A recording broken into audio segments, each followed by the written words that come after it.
Гей, у лузі червона калина похилилася, чогось наша славна Україна зажурилася,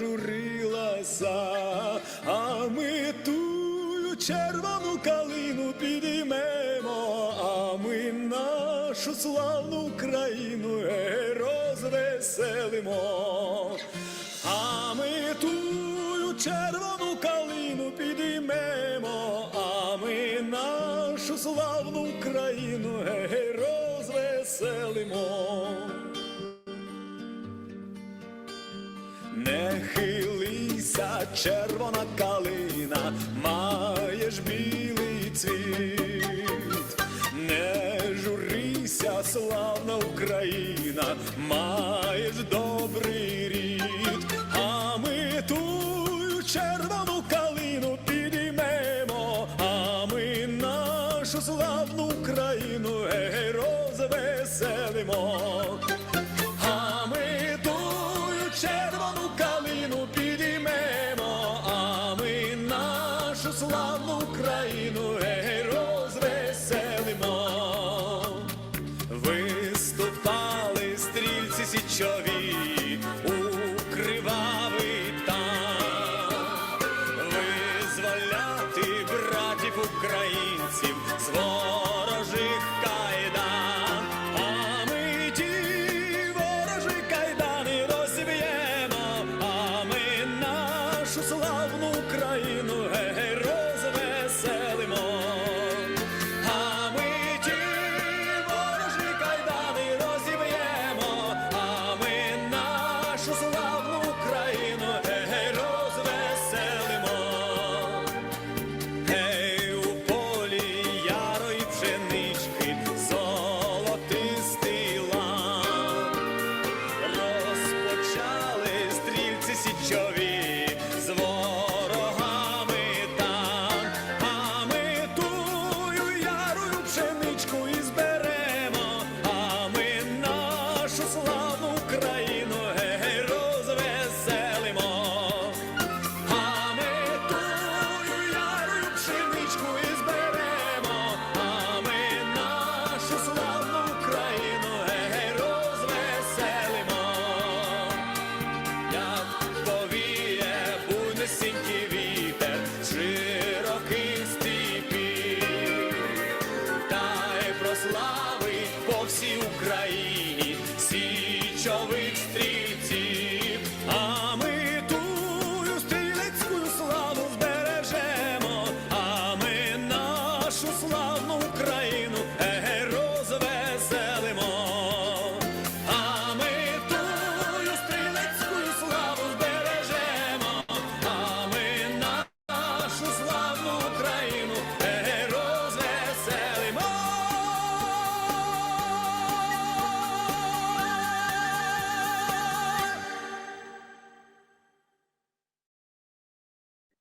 Welcome, everyone. We are so thrilled to have you here today to our special session today entitled Progress Amidst Disruption. And as you can see from that amazing slideshow, that there's just so much humanity that is embedded within this progress amidst disruption sort of scene that we're seeing. So I'm thrilled to be here today with Sophia Opatska. I'm Laura Huang. I'm a professor of management and organizational dynamics, as well as the author of the book Edge: Turning Adversity into Advantage. And we're going to talk about all of these things here today. We're going to talk about progress. We're going to talk about disruption. We're going to talk about adversity and how we turn that into an advantage. So I want to begin by introducing Sophia. Sophia Opatska is the Vice-Rector for Strategic Development at the Ukrainian Catholic University, where she's the founding dean and chairman of the board of the business school at UCU. Sophia has been in business education for 25 years. And during this period where she served as part of the top management team at Ukrainian Catholic University, the institution grew 5 times and now is one of the most respected institutions in Ukraine. And it's the only private nonprofit university. She has strong leadership experience in leading organizations through rapid turbulence during revolutions, COVID, and war. Her areas of expertise are in organizational design, entrepreneurship, and leadership. And Sophia is also the vice president of the European Federation of Catholic Universities and serves on the board of a number of Ukrainian NGOs. I think one of the most impressive things, if none of those were impressive, is that for 3 years in a row, what I love is to see that Sophia has been recognized for all of these things. And she's been named one of Ukraine's 100 most top successful women. So we're thrilled to have you here today, Sophia. Welcome, welcome. And I'm looking forward to an amazing discussion. For all of you that are joining here today, we're going to have some time at the end for questions with Sophia. So please be typing them into the chat as you think of them. So we'll be keeping track of all of your questions. And then when we get to the Q&A portion of this, you'll have the opportunity to either ask it live in person, or if you prefer, we can read your question out loud to have Sophia respond. So again, Sophia, welcome. I want to just start by giving you sort of open carte blanche to talk a little bit about the general state of how things are now. I mean, you're on the ground, you're experiencing this. If you can just kind of speak a little bit to how things are now. Yeah, well, good evening from my side. I know it's good morning for many of you. Thank you very much for joining this event today. And it's really a pleasure to share it with you. And that's one of the goals, you know, we are so often are now part of the news, sometimes on the front page, for very many days on the front page. Right now, sometimes we move to the 3rd or the 5th page of the newspaper, but I think it's very valuable to learn, you know, from people who are here in Ukraine, how we live, what we do, how we continue to do business, and how you can support us. So thank you, Laura, for your question. And maybe I would like to say by short statement and then by 2 stories. So short statement would be that in Ukraine now a lot of ordinary people are doing extraordinary things. And this is how our life looks like right now. So yesterday I was part of the event where our students, our freshman students, they were sharing their stories of volunteering. And one of the stories is that our freshman student,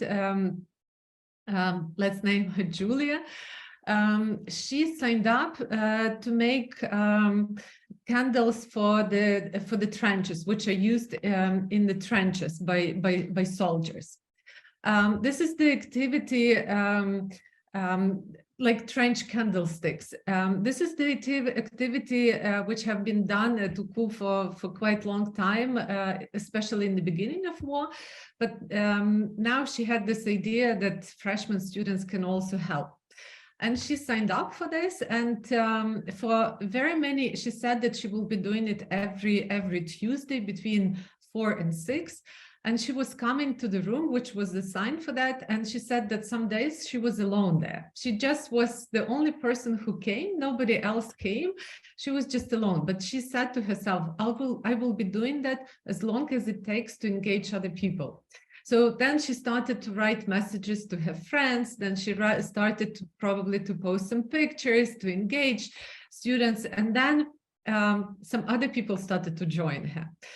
And I was actually amazed yesterday by the tenacity of this student, because even when war is outside, you can still do a lot of interesting things when you are 17 or 18 years old. You can still have fun with your friends in a way, and you can still commit only to studies or to some other things. But she was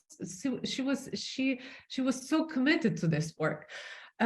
So finally, she got some friends, and they started to do around 60 candlesticks every time they got together. But then they figured out that maybe that's not enough, so they made a movie night, and they invited a lot of students, and through that movie night they made 140 candlesticks. Well, this is not a big deal if you think about in terms of the country, in terms of the needs which are at the front line. But it shows how small things can add and can help.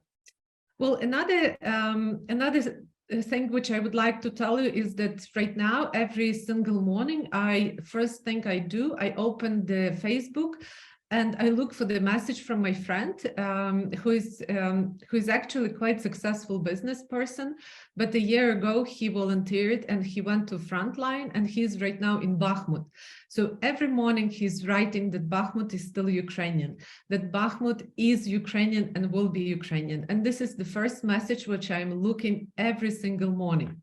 So I think this gives you a little bit of the feeling how we live now. Grass is green. We have beautiful spring. Actually, today is a beautiful weather outside, but at the same time, there are those messages we are very much looking for from the places where grass did not grow this year.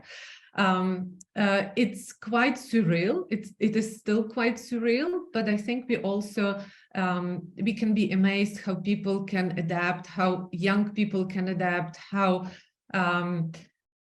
having the hope and having the belief in victory can make every day much better.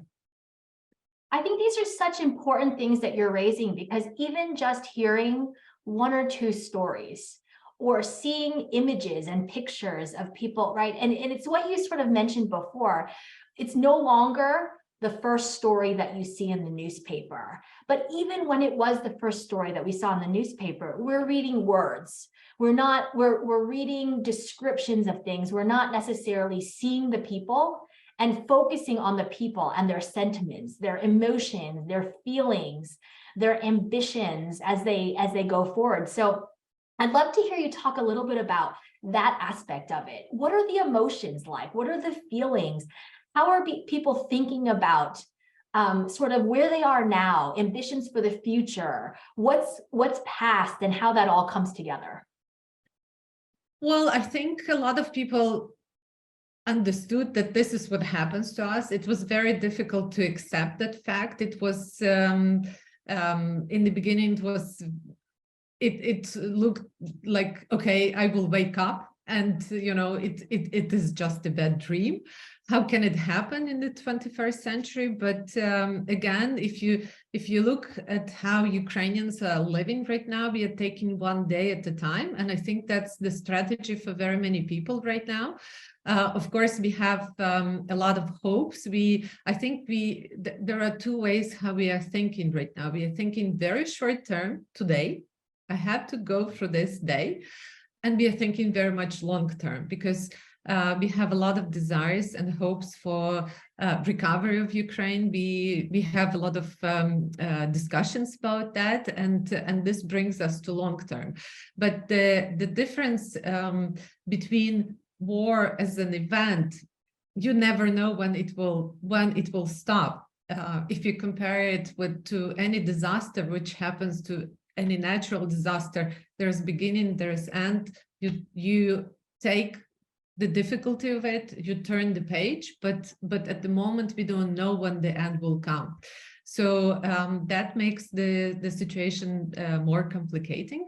But at the same time, we have a lot of positive emotions. We have students in the classrooms.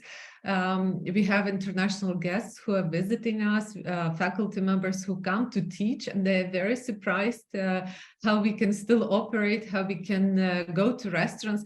I have to admit, I could never understand how my grandparents lived through World War II. It was so strange for me. How could people live for 5 years, and how could they manage their life? And this is what happens to us now. Two of my colleagues or people I know from the past, I just saw the message that they gave birth to children. So I would say, again, there are good things which are happening around us. So we have very different emotions, but we try to focus on those which will bring value and which will help us to win. That's the focus. Yeah, and you know, there's something really to be said about this ambivalence of emotions, right? The positive, the hopeful emotions, the frustration of not knowing when this is going to end. I mean, what is so difficult about it is that there is a post that we don't necessarily see where that post is. We don't see where it's moving to or where it's coming from.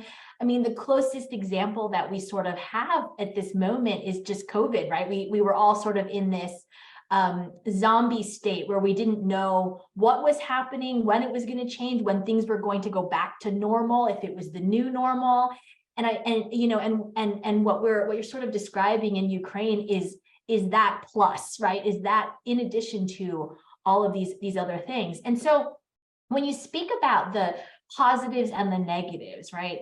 And you know, were there unexpected silver linings, right? So rather than just positives or seeing things completely as a positive, acknowledging that there were truly some horrible or devastating things that were happening, and yet even within that, there were some silver linings. I know, you know, I love the story that you mentioned about Julia and the candlesticks, right? Those are sort of the types of silver linings. Tell us a little bit more about that, or other examples of those types of silver linings.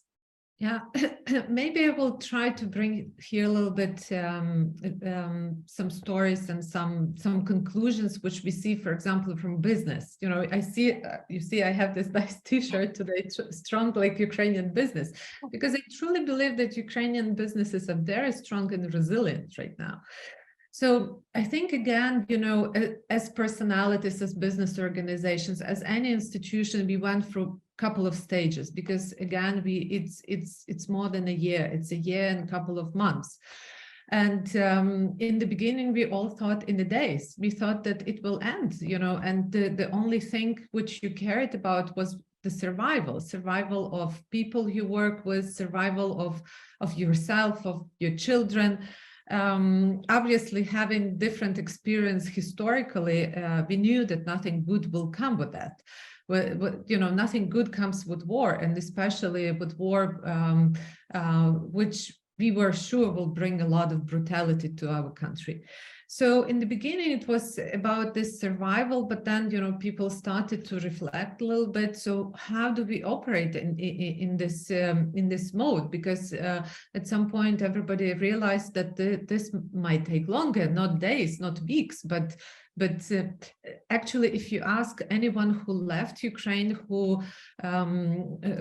anyone of temporary displaced people or who are right now abroad, everyone was leaving for weeks. Nobody thought about more than a year that they had to spend abroad.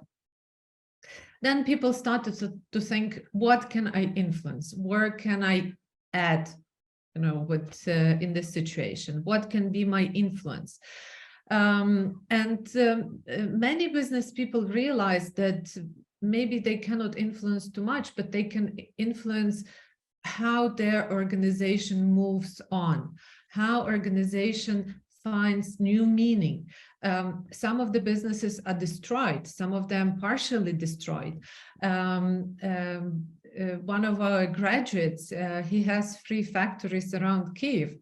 And you know that Kyiv was pretty badly attacked from different parts. So last summer, when I spoke to him, all 3 factories were without windows, but they were working.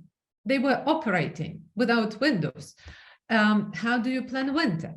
That was probably the first part. The second moment was living through the winter. And it was another stage, because everybody knew that it will be very difficult winter, but still we have to live through it. And the changes which people made in their business operations, how many businesses were operating from generators, how university, we became a hub where people were coming and charging their phones. It became the place where people were spending time because we had lights, because we had generators where they could get heat. It became kind of understanding that such such places are so important. So if in some countries employees still don't want to go to offices, this is not the case in Ukraine, because very often companies, organizations, institutions, they became a hub where people could really get a lot of help. And then it changed, I think it changed a lot, the perception and relations between management, between owners, and between employees.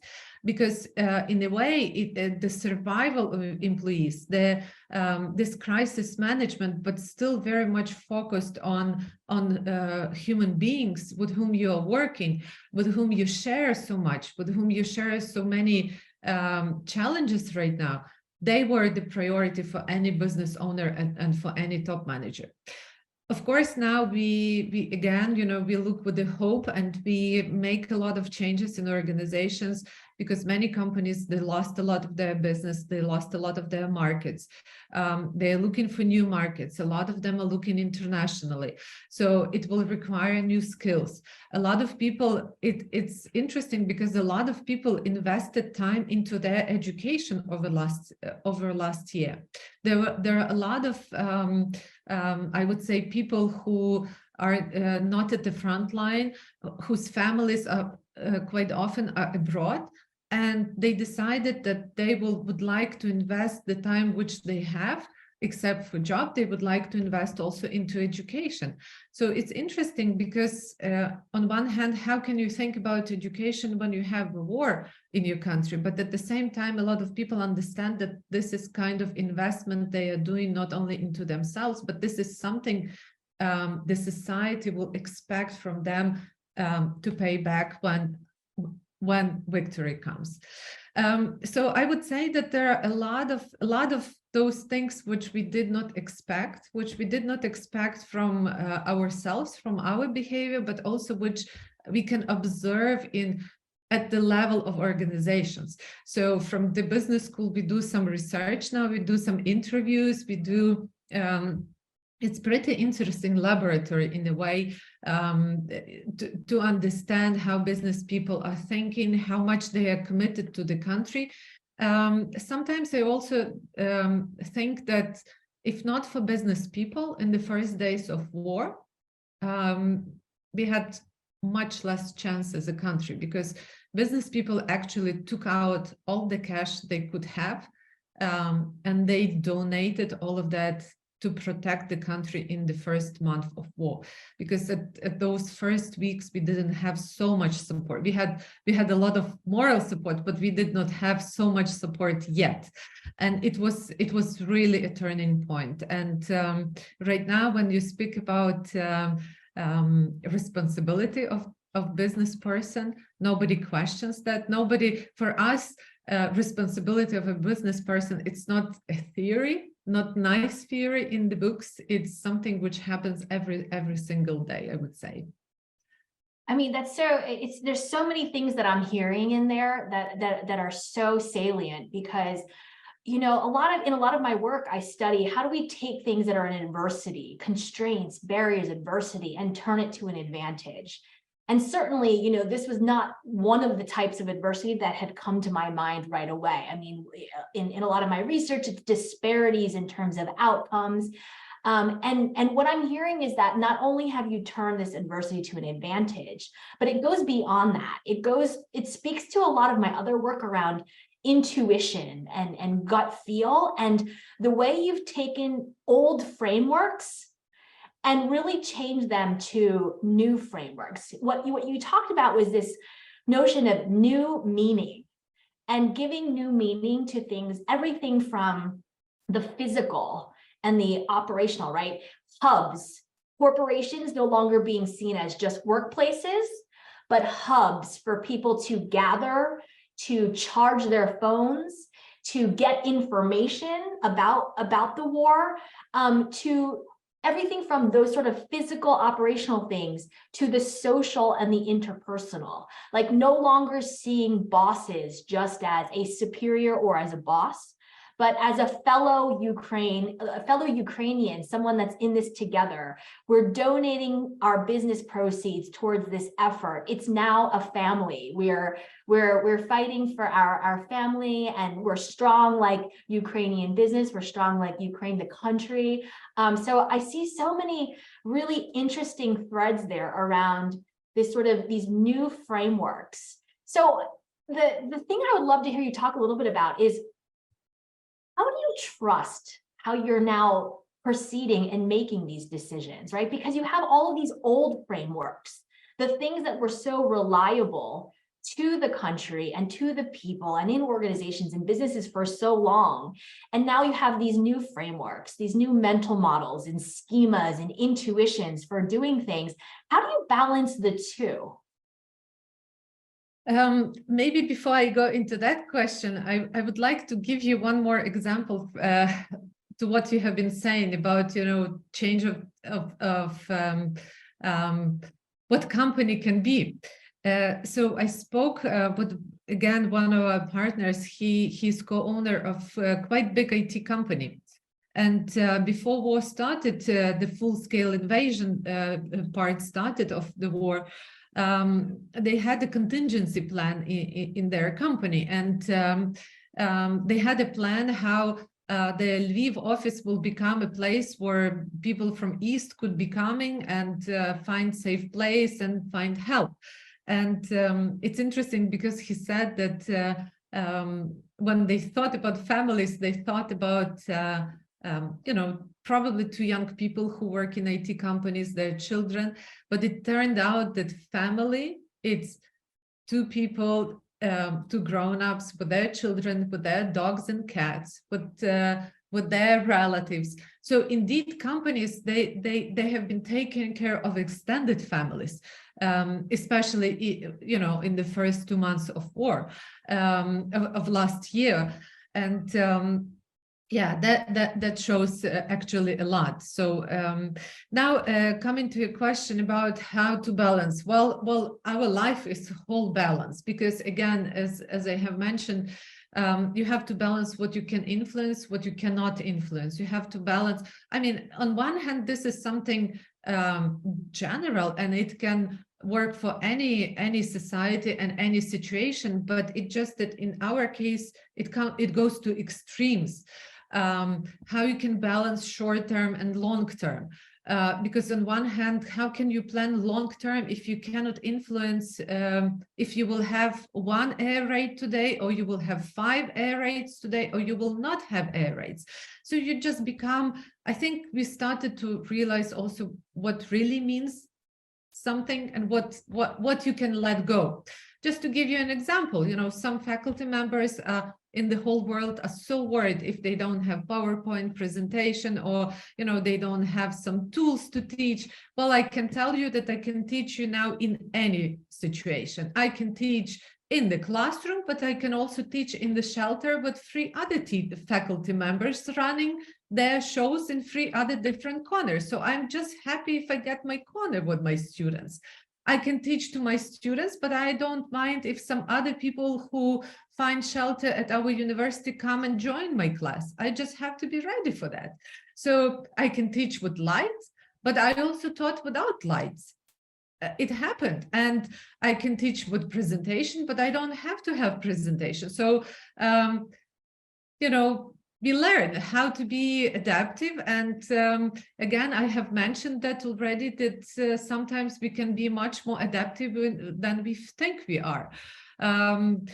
You really have to decide what's important. And I think what we Ukrainians understood in all this horror, that for us, human being is the most important. And this is who we care about. And again, for us, it's a task, it's a desire to keep human being at the center when victory comes, not to forget. Trust, yes, we are low level of trust in the society because of our history. We have complicated history, so we don't trust people normally. But at the same time, we saw organizations which can be trusted. We also saw people, how they behave sometimes when we never expected of them in a good way. Some of the top managers said to me, I saw people in my organization whom I never seen because they were a couple of levels below from me, and I never saw and I never expected anything of them, but they have been defending my company. They have stayed with me in my company when the Russians were 5 kilometers from the company, or when the company was shelled. They have stayed with me in the company. So those extremes, they open a lot about human beings. They show the best and the worst in us. And the important thing is that we take the lesson with us into the future, because one thing is to go through this lesson, to reflect the lesson, but then also to take it into really future we would like to have in the country. Yeah, I mean, keeping human beings at the center, I think that's the central core piece of this as well. And what you were saying about, these are all things that we all experience, right? What we can influence, what we can't influence. And right now, sort of what you're experiencing and what you're saying, it's going to extremes, right? In our case, it's going to the extremes, but it's something that's very human to all of us. And it reminds me of, part of why Sophia and I are kindred is because I'm Taiwanese. And so, there's so many parallels between Taiwan and Ukraine. And I was speaking with another colleague of mine who teaches in Ukraine. And she was saying that, she's saying that when she teaches, she always needed to have all of these notes, everything prepared and everything. And she said, now it's like you could basically bring me up and say, your topic today is pineapples. You have 15 minutes, go, right? And it was really what you were sort of saying. I can teach with PowerPoint, without PowerPoint, with the lights on, without the lights on.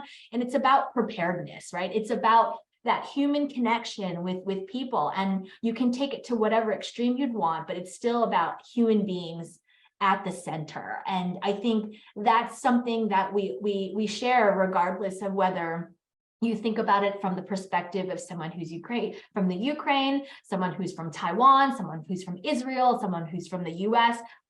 Everywhere we think about having human beings at the center. And so with that in mind, I want to ask you a little bit about your hopes for the future for all of these people. Tell us a little bit about what's that thinking around the future and hopes and dreams and where you'd like to see this going? Yeah. So we have a lot of discussions right now in the university and in different business communities as well, how future of Ukraine will look like. And we know that it's not going to look very easy. The path will not be easy. But for us, it's very important that we take the best of this situation, that in a way, if you think about disruption, there are a lot of discussions how to make disruption in organization and in companies. Well, we didn't want it, and it's not it's not something I would wish for anyone, but we got this disruption just by how it happened. So for us, it's a moment to understand, it's a time to understand how we would like to change, how we would like to modernize as a country, how we would like to modernize our businesses, where is value added, what we can bring to the whole world. We realized our identity, how important it is. Many people, maybe for some people like me, it was part of my life very much, and for many people in our university, but a lot of Ukrainians realized their identity as Ukrainians in last year. So what we can bring to the world, and I would like to relate to human being in the center, because my colleague, he is saying that, and I would like to quote him, that he's saying that we experience a deadly clash between the culture of life and the culture of death in Ukraine right now. And you can see that in very many things. For example, there is a website, safeschools.in.ua, and if you go there, you will see that as of today, 3,252 educational institutions in Ukraine have suffered bombing and shelling. And out of those 3,000 and more, 277 are completely destroyed. And again, it shows that it's not about, this war is very much about way of thinking about future, way of how people operate with each other, how people trust each other, how people want to live. And that's why educational institutions are so often are targeted, though they are said that they are not targeted. But you cannot hit more than 3,000 educational institutions if you're not targeting them. It's impossible, simply. And that's why for us, this human side, this dignity side has to be such an important element of the future of Ukraine. And this is exactly what we are fighting for. This is exactly what how our businesses are changing now. And when we also talk about organizational development, again, for us, it has to become not only a nice theory in the books, it has to be, it becomes part of everyday decisions and everyday activity of organizations. So I would say that my personal hopes are that, well, first of all, that we win far sooner than later, because it's not the question that we will win this war, but the longer it lasts, it costs us a lot. It costs us a lot of best human men and women. You saw some of the pictures of our students who are at the front line right now.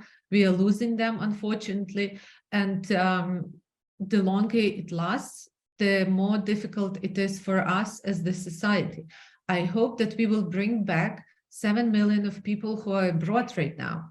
I hope that many families will reunite, because there are so many broken families at the moment who cannot be together.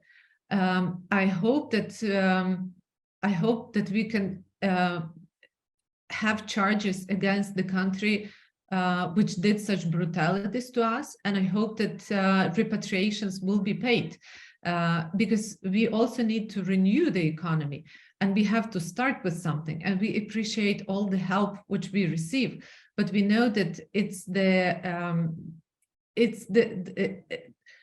we know that those who made this have to be judged and have to pay.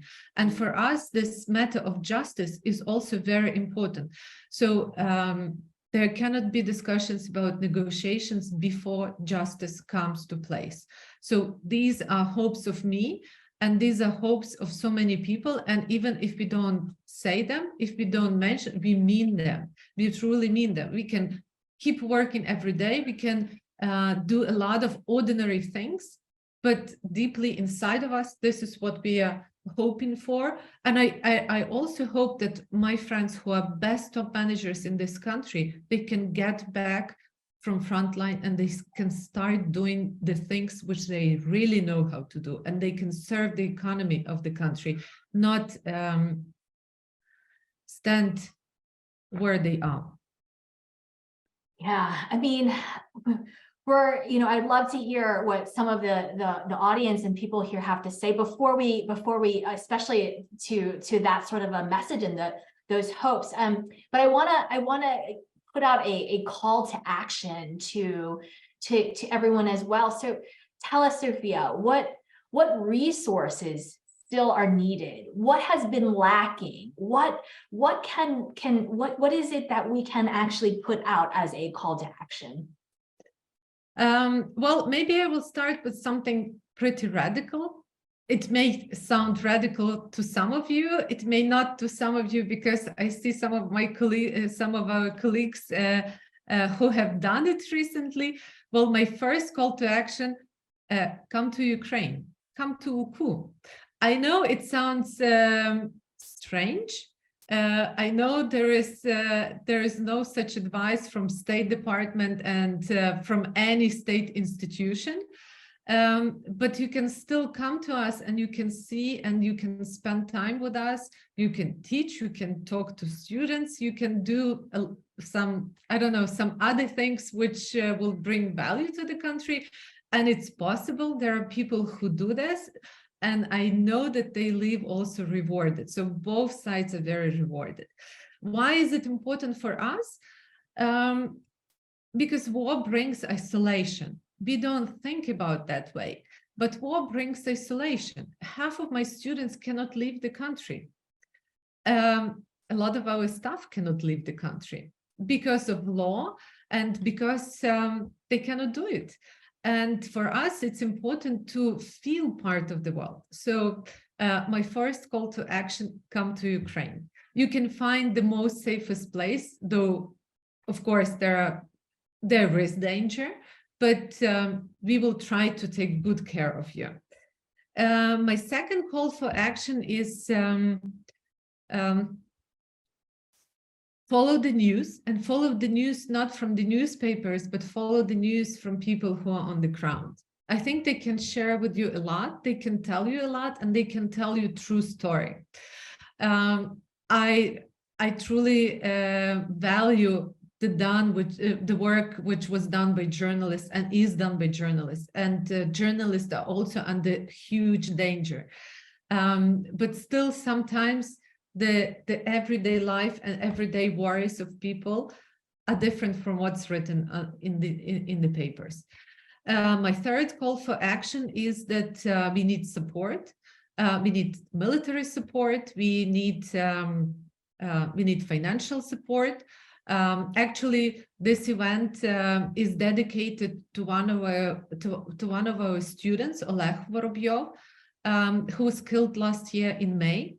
And it's a coincidence. I did not check the dates, but it's a coincidence that today was supposed to be his birthday. A day before the war, he was still in class. He was at the executive program of technology management. So they have been having a course on leadership. And on the next day, he showed the best example of the leadership the human being can give, to go and to defend his country and to die for his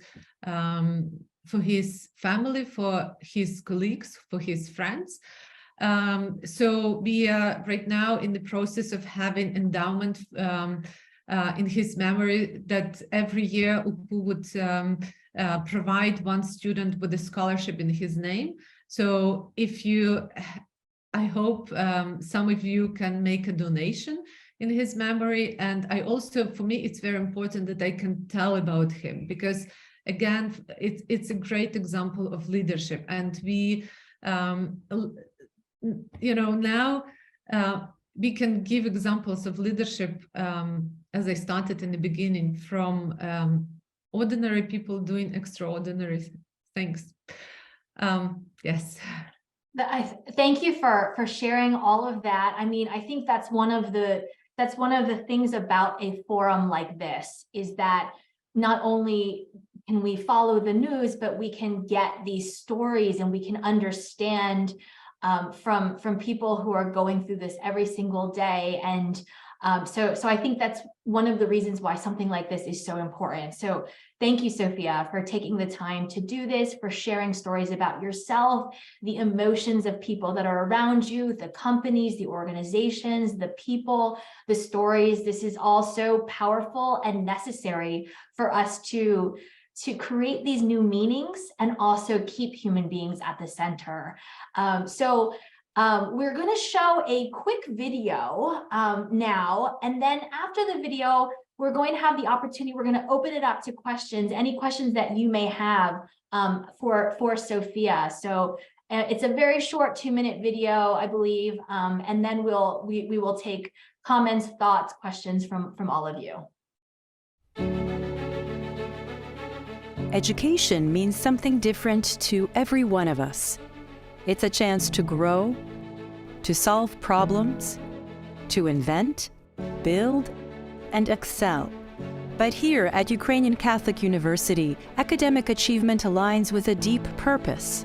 As the first Catholic university on post-Soviet territory and the leading independent university in Ukraine, their mission never wavers. In every academic program, students are taught a core idea: to empathize with those in need and take responsibility to improve the human condition. And UKU education is rooted in service.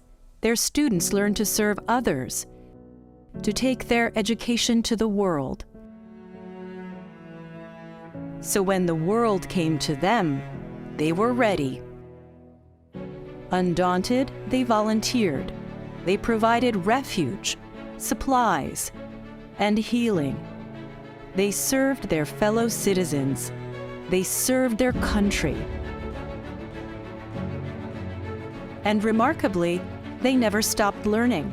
In between air raids, in basements, and in many service learning models, they continued to bring their lessons to the places where they could learn the most, and to places that needed it most. They understood that not if, but when the war is over, educated, ethical, and passionate individuals will be a leading force in rebuilding Ukraine. Because of what UKU does here, they will be ready.